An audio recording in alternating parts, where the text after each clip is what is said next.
And time. 10 years ago, I was transformed. In 2013, I won my first national barista championship, and I went to Worlds the following year. On stage, I saw amazing baristas from around the globe share the latest innovations in coffee, and backstage, I stood shoulder to shoulder with some of my coffee heroes. That experience sparked something in me.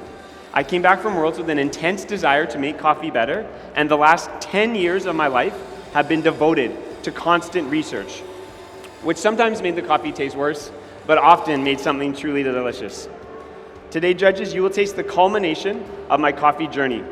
From that spark 10 years ago to this stage right here and right now. All the coffees I'm serving today come from my friends, the Lamastus family. They've been producing coffee in Panama for over 100 years, which is a testament to their sustainability and their care for their land.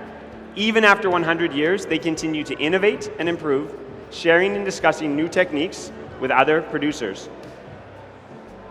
They have 3 farms located between 1,600 and 2,000 meters above sea level. Now, judges, we're going to move around the score sheet quite a bit today, but don't worry, I'm going to guide you through that whole experience, and there are also menus in front of you that have all the tasting notes for my courses today. So let's get started at the top of that score sheet with the espresso course. For this course, I've chosen a washed geisha from Alida Estate. Now, most producers, once the coffee is done being processed, they dry it to between 10 and 12% moisture. Now, this moisture content is not to make the coffee taste better, but to make it taste the same for a longer period of time. The coffee I'm serving you today was custom dried by the Lamastus family in a humidity-controlled darkroom to 15%. At this high humidity, my espresso lost fewer volatile aromatics due to evaporation. The result is an espresso that is super sweet and has an amazing body. I'm really excited for you to try it today. Now, since that spark, in 2013, most of my focus on espresso has been what I like to call post-extraction processing. What this means is what I get to do to the coffee after it has been extracted.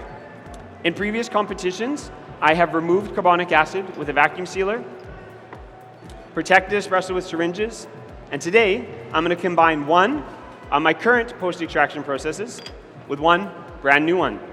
So today, judges, I'm going to place all of your espressos into these syringes. The syringes are going to mix the espresso.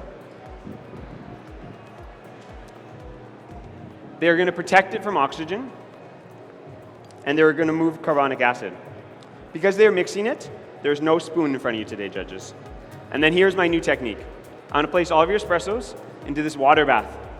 This water bath is going to ensure that you drink the espressos at a perfect drinking temperature. We're going to let them sit in here for a little bit, but for now, let us talk about the milk course. You can move down to that part of the sheet. For the milk course, I have chosen a natural geisha from the Alburo farm.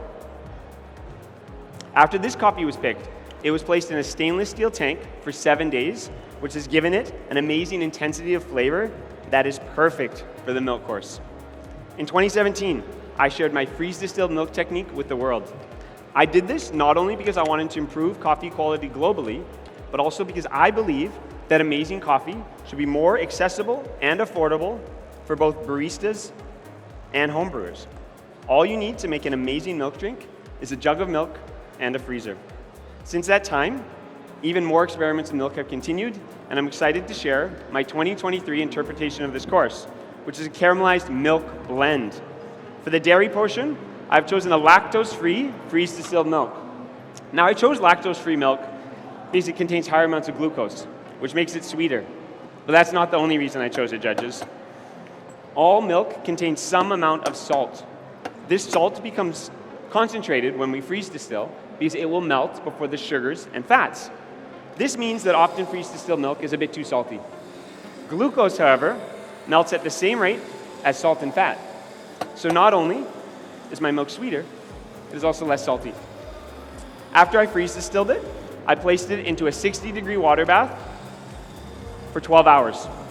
This caramelized that glucose, giving me a more harmonious balance between the caramelized sugars and mired products that are found in this beautiful Alburo geisha. For the next part of my milk blend, judges, I'm using oat milk. Now, with the addition of plant-based milks this year, this course now has the opportunity to spark a new conversation around the sustainability of our industry. In my city, about 75% of our customers still prefer the taste of a traditional dairy drink. This means that we have to be creative in how we can serve our customers a drink with lower environmental impact. My blend today, 2/3 of that free-distilled lactose-free, 1/3 oat milk. At these proportions, it is the exact same flavor profile as a traditional dairy drink, but it uses less dairy. If this blend was served in my city, it would drastically increase the amount of plant-based milk that we could serve. Customers could still drink and enjoy a traditional milk drink, but with less impact on the planet. Now, if you're ready, judges, I'll give you some notes for that milk course.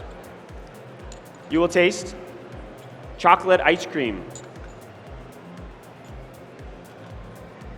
caramel, and strawberry. It has a long, sweet aftertaste of chocolate-covered caramel. My only drinking instructions, judges, are please have a sip of water after you're done evaluating this course to cleanse your palate for the espresso course. My recipe today is 21 grams into the portafilter, 38 out.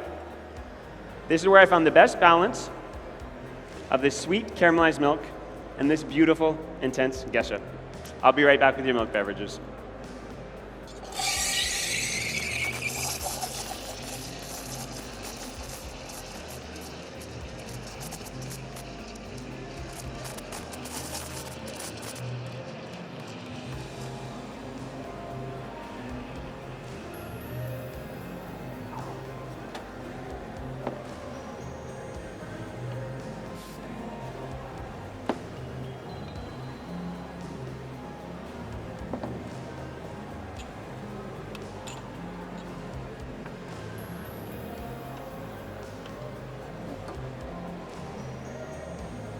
Now, not only is Wilfred Lamastus, the producer of this coffee, an amazing producer, he is also an expert at drying coffee.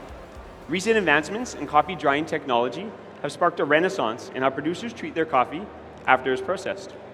Both of the geishas I'm serving you today were custom dried in a humidity-controlled dark room. This protected them from UV light, which not only makes it taste better, it makes it easier for me to roast. Because my coffees are dried in this way, they have a more stable and even moisture, which means at first crack, more than crack at the exact same moment. This gives me a more even roast with greater flavor intensity. Remember, judges, to have a sip of water after this course so you're nice and fresh for the espresso. There you go.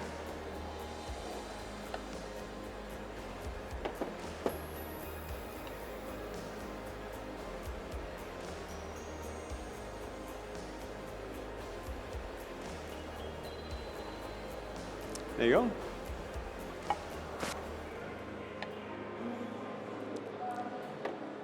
And last but certainly not least, Scott.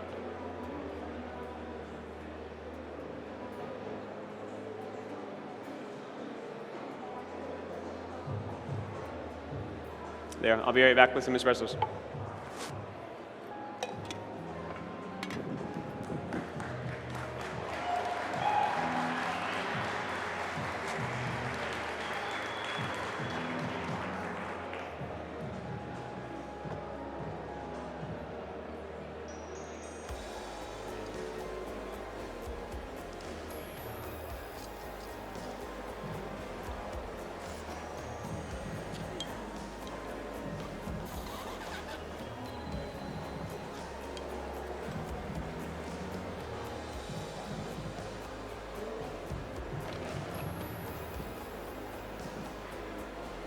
If you're ready, judges, I'll use some tasting notes for the espresso.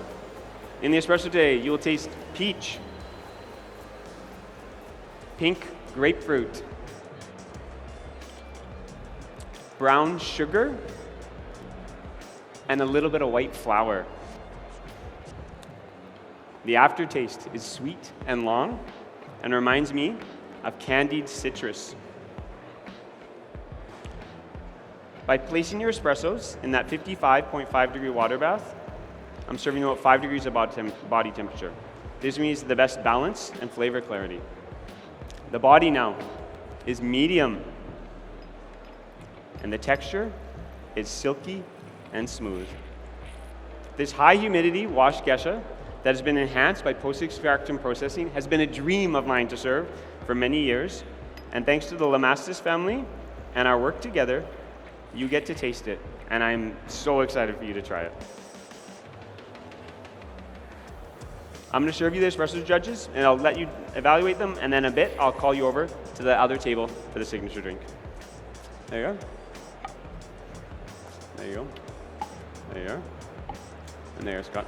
You're welcome.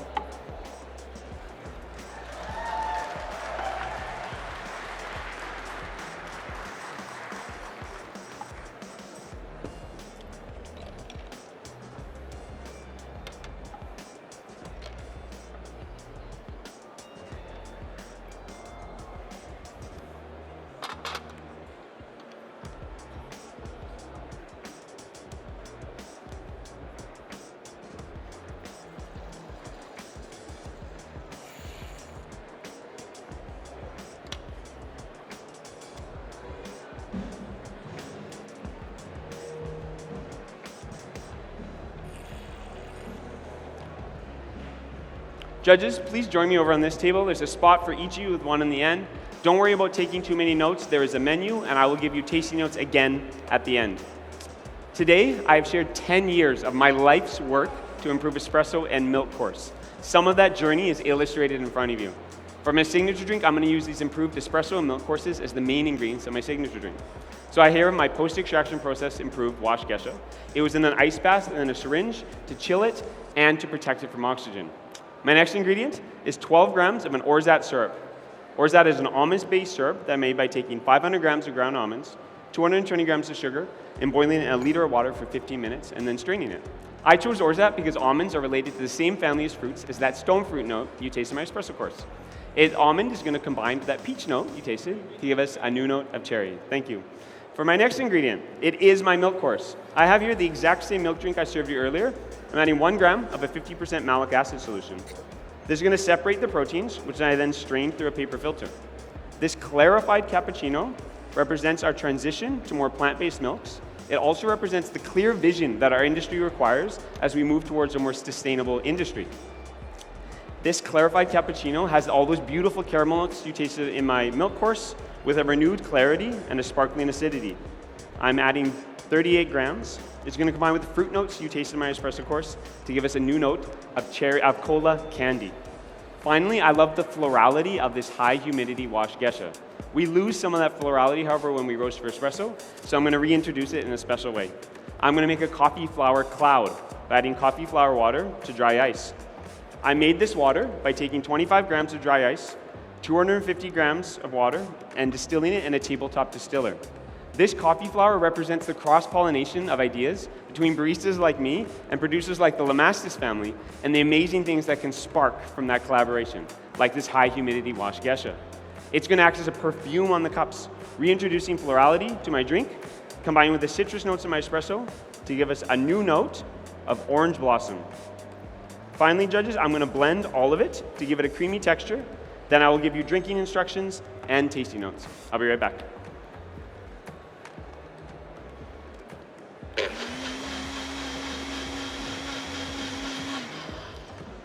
All right, judges, please swirl between each sip. In the aroma, you'll smell orange blossom. You will taste orange blossom, cherry, and cola. It has a creamy texture and a long, sweet finish of orange blossom. Judges, today I shared how the WBC sparked a passion in me that has changed my life and coffee for the better. My journey has been a series of experiments to make coffee better. However, I believe that you do not need new techniques or innovations to have a place on this stage or to have your voice and opinion matter. What matters, judges, is that spark, that thing that makes all of us pursue coffee excellence. Coffee encompasses almost any field of research that might interest us, and we are surrounded by it in our daily lives. This means that there is a place for everyone in coffee where we can go and find our own personal spark. Coffee has changed me. It can change you as well, and together we can make coffee better. Both of you were there 10 years ago, you as a barista, you as a judge. Thank you for that spark. I really appreciate it. Time. Give a big round of applause.